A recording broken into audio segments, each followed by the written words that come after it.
ಹುಣಸೂರಿನಲ್ಲಿ ಕರ್ನಾಟಕ ರಾಜ್ಯ ಅಹಿಂದ ರೈತ ಸಂಘಟನೆಯ ನೂತನ ಉದ್ಘಾಟನೆ. ಮೈಸೂರು ಜಿಲ್ಲೆಯ ಹುಣಸೂರು ತಾಲೂಕಿನ ಹುಣಸೂರು ಪಟ್ಟಣದ ಬಿ.ಆರ್. ಅಂಬೇಡ್ಕರ್ ಸಮುದಾಯ ಭವನದಲ್ಲಿ ಕರ್ನಾಟಕ ರಾಜ್ಯ ಅಹಿಂದ ರೈತ ಸಂಘಟನೆಯ ನೂತನ ಉದ್ಘಾಟನೆ ನಡೆದಿದ್ದು, ಮಾಜಿ ಸಚಿವ ಹಾಗೂ ಹಾಲಿ ವಿಧಾನ ಪರಿಷತ್ ಸದಸ್ಯ ಶ್ರೀ ಎಚ್. ವಿಶ್ವನಾಥ್ ಪ್ರಮುಖ ಅತಿಥಿಯಾಗಿ ಭಾಗವಹಿಸಿದ್ರು.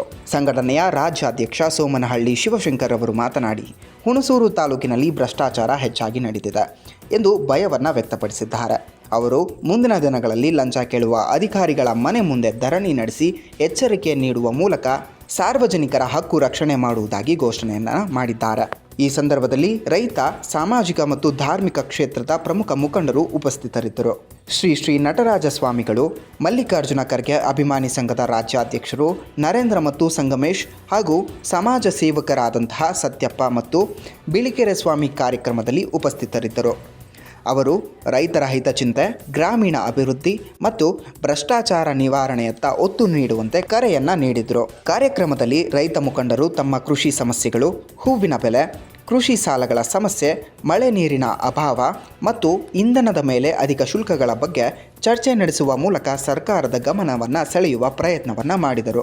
ಸಂಘಟನೆಯು ಮುಂದಿನ ದಿನಗಳಲ್ಲಿ ಗ್ರಾಮಾಂತರ ಪ್ರದೇಶಗಳಲ್ಲಿ ರೈತರ ಸಭೆಗಳನ್ನು ನಡೆಸಿ ರೈತರಿಗೆ ಅವರ ಹಕ್ಕುಗಳ ಬಗ್ಗೆ ಅರಿವು ಮೂಡಿಸುವುದಾಗಿ ತಿಳುವಳಿಕೆಯನ್ನು ನೀಡಿದರು.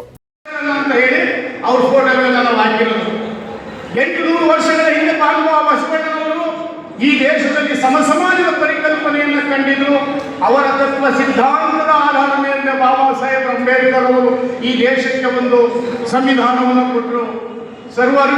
ಈ ದೇಶದಲ್ಲಿ ಸರ್ವರಿಗೂ ಸಮಪಾಲು, ಸರ್ವರಿಗೂ ಸಮಬಾಳು ಅಂತಕ್ಕಂಥ ಒಂದು ತತ್ವ ಸಿದ್ಧಾಂತದ ಮೇಲೆ ಬಾಬಾ ಸಾಹೇಬ್ ಅಂಬೇಡ್ಕರ್ ಅವರು ಈ ದೇಶಕ್ಕೆ ಒಂದು ಸಂವಿಧಾನವನ್ನು ಕೊಟ್ಟರು. ಮತ್ತೆ ನಾವು ಇಲ್ಲಿ ಸಂಗೊಳ್ಳಿ ರಾಯಣ್ಣವರು, ಮದಕರಿ ನಾಯಕರು, ಶಿವಾಜಿ ಮಹಾರಾಜರು, ಟಿಪ್ಪು ಸುಲ್ತಾನ್, ರೈತ ಸಂಘವರು, ಇವರ ದೇಶ ಪ್ರೇಮ, ಇವರ ಕೆಚ್ಚು, ಇವರ ಎದೆಗಾರಿಕೆ, ಇವರ ಹೋರಾಟವನ್ನು ನಾವು ಅಳವಡಿಸಿಕೋಬೇಕು ಅಂತೇಳಿ ಅವರ 4 ಫೋಟೋಗಳನ್ನು ನಾವು ಇಲ್ಲಿ ಭಾವಚಿತ್ರಗಳನ್ನು ಹಾಕೊಂಡಿದ್ದೀವಿ.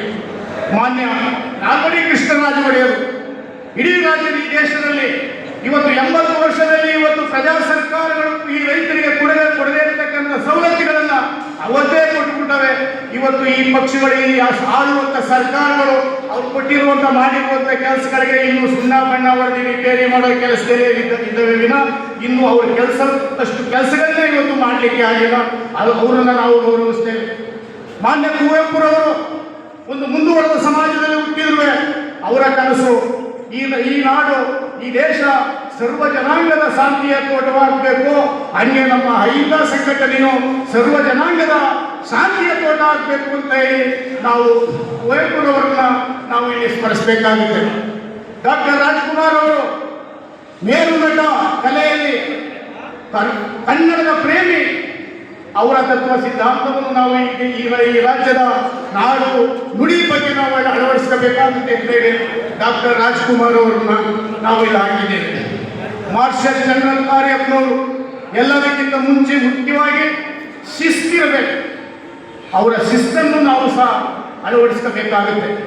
ಇನ್ನು ಬಾಬು ಜಗಜೀವನರಾವ್ ದೇಶದಲ್ಲಿ ಆಹಾರಕ್ಕಾಗಿ, ಅನ್ನಕ್ಕಾಗಿ ತುಂಬ ಹಾಹಾಕಾರ ಇದ್ದಂಥ ಸಂದರ್ಭದಲ್ಲಿ ಆಗಲೇ ಅವರು ಹಸಿರು ಕ್ರಾಂತಿಯನ್ನು ಈ ದೇಶದಲ್ಲಿ ಮಾಡಿರ್ತಾರೆ.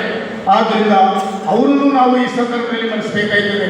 ಎಲ್ಲ ಹೆಚ್ಚಾಗಿ ಮಾನ್ಯ ದೇವರಾಜ ಅರಸರು ಈ ನಾಡಿನಲ್ಲಿ ಇವತ್ತು ನಾವು ಹೇಳ್ತೀವಿ, ದೇವರಾಜ ಅರಸರು ಹಿಂದುಳಿದ ವರ್ಗಗಳ ನಾಯಕ ಅಂತ.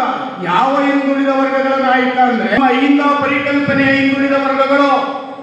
ಅದು ಅವತ್ತೇ ಅವರು ಒಕ್ಕಲಿಗ ಸಮಾಜದವರಿಂದ ಹಿಡಿದು ಲಿಂಗಾಯತರು, ಬ್ರಾಹ್ಮಣರಿಂದ ಹಿಡಿದು ಎಲ್ಲರನ್ನೂ ಈ ದೇಶದಲ್ಲಿ ಯಾರ್ಯಾರು ಬುದ್ಧಿವಂತರಿದ್ದಾರೆ, ಬಹಳ ಕೆಳಮಟ್ಟದಲ್ಲಿದ್ದಾರೆ, ಅವರನ್ನು ಗುರುಸಿ ಈ ದೇಶದಲ್ಲಿ ಅತ್ಯಂತ ಸುಭದ್ರವಾದಂಥ ಒಂದು ಅಹಿಂದ ಸರ್ಕಾರಗಳನ್ನು ತಂದು ಈ ದೇಶಕ್ಕೆ ಜಮೀನಿನ ಭೂವಡೆತನವನ್ನು ಕೊಟ್ಟು ಅನೇಕ ಕಾರ್ಯಕ್ರಮ ಕೊಟ್ಟಂಥ ಮಹಾನ್ ನಾಯಕರು.